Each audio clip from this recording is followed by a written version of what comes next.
ਆਪਣੇ ਘਰ ਪਰਦੇਸੀਆਂ ਵਾਂਗੂ ਪਰਤਣ ਦਾ ਅਹਿਸਾਸ ਕਿਉਂ ਹੈ। ਮੈਂ 47 ਮਗਰੋਂ ਜੰਮਿਆ, ਮੇਰੇ ਪਿੰਡੇ ਲਾਸ ਕਿਉਂ ਹੈ।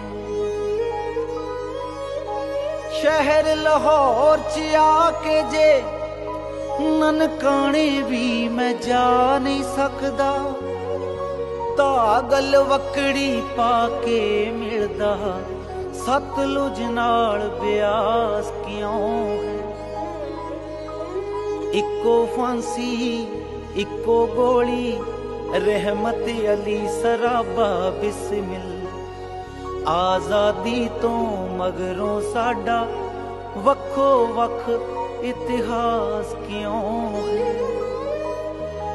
ਦਿੱਲੀ ਵਰਗੇ ਚੌਂਕ ਚੁਰਸਤੇ, ਕਾਰ ਵਿਹਾਰ ਬਾਜ਼ਾਰ ਵੀ ਉਹੀ, ਮਿਕਨਾਤੀਸੀ ਖਿੱਚਦੀ ਸ਼ਕਤੀ ਸ਼ਹਿਰ ਲਾਹੌਰ ਚ ਖਾਸ ਕਿਉਂ ਹੈ। ਬੁੱਲੇ ਸ਼ਾਹ ਦਾ ਪ੍ਰੇਮ ਪਿਆਲਾ ਬਿਨਾ ਕਸੂਰੋਂ ਪੀ ਨਹੀਂ ਸਕਦਾ। ਹਰ ਵਾਰੀ ਹੋਠਾਂ ਤੇ ਆਉਂਦੀ ਅਜਬ ਤਰ੍ਹਾਂ ਦੀ ਪਿਆਸ ਕਿਉਂ ਹੈ।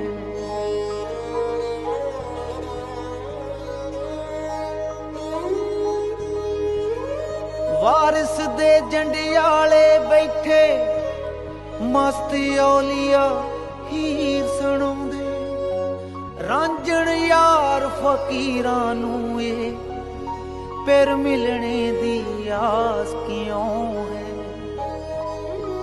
ਸਾਡੇ ਪਿੰਡ ਦੀ ਸੰਤੀ ਵਰਗਾ ਮੈਲਾ ਸੂਟ ਇਨਾਇਤਾਂ ਪਾਇਆ, ਪੌਣੀ ਸਦੀ ਗਵਾਚਣ ਮਗਰੋਂ ਰਾਵੀ ਪਾਰ ਲਿਬਾਸ ਕਿਉਂ ਹੈ। ਹਾਏ ਪੌਣੀ ਸਦੀ ਗਵਾਚਣ ਮਗਰੋਂ ਸਾਸ ਕਿਉਂ ਹੈ। ਮੈਂ 47 ਮਗਰੋਂ ਜੰਮਿਆ, ਮੇਰੇ ਪਿੰਡੇ ਲਾਸ ਕਿਉਂ ਹੈ।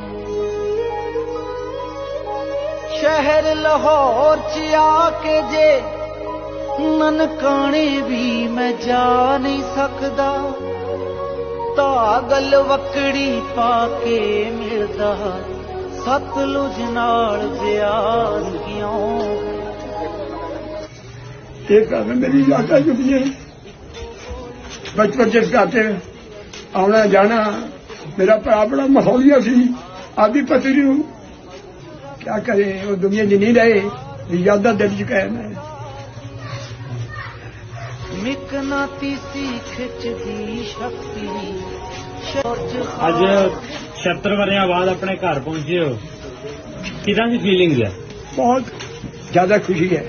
ये मेरे जो आंसू है, ये खुशी के आंसू है, एक उहदे दुख के आंसू, मेरे खुशी के आंसू।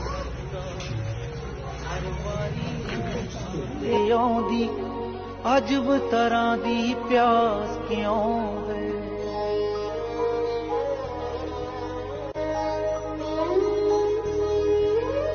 ਵਾਰਿਸ ਦੇ ਜੰਡਿਆਲੇ ਬੈਠੇ ਮਸਤ ਔਲੀਆ ਘਰ ਮੈਂ ਕਿਹਾ ਖਬਾ ਖਿਆਲਾਂ 'ਚ ਵੀ ਆਂਦਾ ਰਿਹਾ।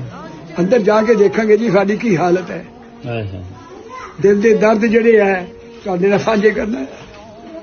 अगर सारे लोग रल के गौरमेंट नूं मिहनत करो, मैनूं इत्थे रख लो। मैला सूट इनायतां पाया, पौनी सदी गवाचण मगरों